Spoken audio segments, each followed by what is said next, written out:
Ndeshja kundër Vllaznisë është stacioni i radhës për korçarët, me qëllim që të kërkojnë reagimin pas humbjes së fundit dhe mbi të gjitha mbajtjen e hapur të garës për mbijetesë.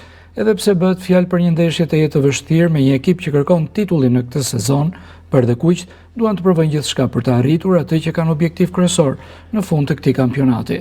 Në kushte të tilla vetëm fitoria apo maksimumi barazimi i bën punë Skënderbeut në një ndeshje, ndaj edhe për këtë nga drejtuesit e klubit është kërkuar impenjim maksimal.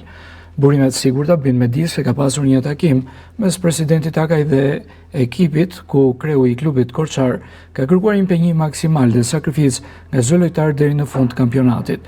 Takaj ka kërkuar nga të tij të harrojnë humbjen me Partizanin dhe të përqendrohen te transferta me Vllaznin, si një ndeshje përcaktuese për korçarët në një moment kaq të vështirë. I bindur tek aftësitë e ekipit të tij, numri 1 i klubit ka dhënë mbështetje maksimale për lojtarët, duke u shprehur se kanë potencialin dhe cilësinë e duhur për të bërë një ndeshje të madhe dhe për të marrë maksimumin.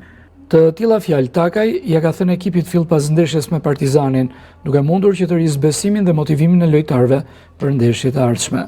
Humbja me Partizanin ka rikthyer edhe një herë situatën e rënduar në kampin Bardhekuq.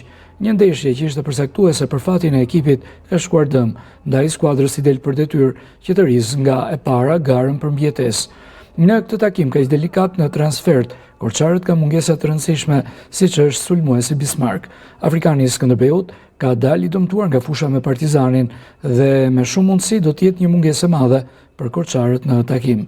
Gjithashtu, Merlim mori të verdhin e katërt dhe do të mungojë në ndeshje. Nga ana tjetër, Shaqe dhe Randi janë të gatshëm për ndeshjen e radhës, duke hequr një siklet të madh trajneri Gjoka. Nga ana e tij, kryepankina korçare ende shpreson në një rikuperim blitz të sulmuesit kryesor të ekipit, edhe pse duket e pamundur.